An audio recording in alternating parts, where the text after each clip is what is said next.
വിവിധ രംഗങ്ങളിൽ വേൾഡ് റെക്കോർഡുകൾ സ്വന്തമാക്കിയ മുണ്ടക്കയം പുഞ്ചവയൽ സ്വദേശി സി ഇന്ദുചൂടനെ പരിചയപ്പെടാം.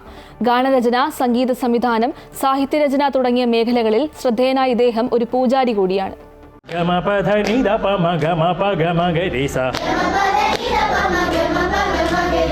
ചെറുപ്പം മുതൽക്കേ സംഗീതത്തോട് ഇന്ദുചൂടന് താല്പര്യമായിരുന്നു. കുടുംബത്തിലെ സാമ്പത്തിക പ്രാരാബ്ദം മൂലം ചെറുപ്പത്തിൽ സംഗീതം പഠിക്കാൻ കഴിയാതിരുന്ന ഇന്ദുചൂടൻ 18-ാം വയസ്സിലാണ് ശാസ്ത്രീയമായി സംഗീതം അഭ്യസിച്ചു തുടങ്ങിയത്. ഇന്ന് വലിയൊരു ശിഷ്യസമ്പത്തിന് ഉടമ കൂടിയാണ് ഇന്ദുചൂടൻ.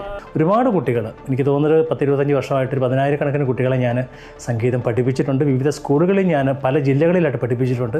ഇന്ദുചൂടന്റെ ശിക്ഷണത്തിൽ സംഗീതം അഭ്യസിച്ച നിരവധി കുട്ടികൾ കലോത്സവങ്ങളിലും റിയാലിറ്റി ഷോകളിലുമൊക്കെയായി അഭിമാനകരമായ നേട്ടം കൈവരിച്ചിട്ടുണ്ട്.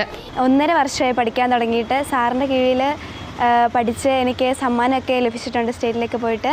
സ്കൂൾ വിദ്യാർത്ഥികൾ മാത്രമല്ല മുതിർന്നവരും സംഗീതരംഗത്ത് ഇദ്ദേഹത്തിന്റെ ശിക്ഷണം തേടിയെത്തുന്നുണ്ട്. ഞങ്ങൾ പ്രായഭേദമന്യേ കുറച്ചാൾക്കാർ ഇപ്പം പഠിക്കാൻ തുടങ്ങിയിട്ടുണ്ട്. സംഗീത സംവിധാനം, കഥാരചന, കവിതാരചന തുടങ്ങി വിവിധ മേഖലകളിൽ വ്യക്തിമുദ്ര പതിപ്പിച്ച ഇദ്ദേഹത്തിന്റെ 14 കാസറ്റുകൾ പുറത്തിറങ്ങിയിട്ടുണ്ട്.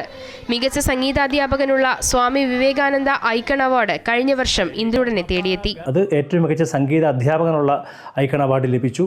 യൂണിവേഴ്സൽ റെക്കോർഡ്സ് ഫോറത്തിന്റെ വേൾഡ് റെക്കോർഡ് 2023 ലഭിച്ചു. ലോകത്തിലെ ഏറ്റവും വലിയ അഗർബതി ശേഖരത്തിനുടമ എന്ന ഗിന്നസ് വേൾഡ് റെക്കോർഡ്, വാ അടച്ചുപിടിച്ച് ഏറ്റവും കൂടുതൽ ഗാനങ്ങൾ ആലപിച്ചതിനുള്ള URF റെക്കോർഡ് എന്നിവ സ്വന്തമാക്കാനുള്ള തയ്യാറെടുപ്പിലാണ് ഇന്ദുചൂടൻ ഇപ്പോൾ. സദ്ഗുരു ശ്രീ മാതാ അമൃതാനന്ദമയി ദേവിയെക്കുറിച്ചുള്ള ഗാനം എഴുതി ഈണം നൽകിയിട്ടുമുണ്ട് ഇദ്ദേഹം.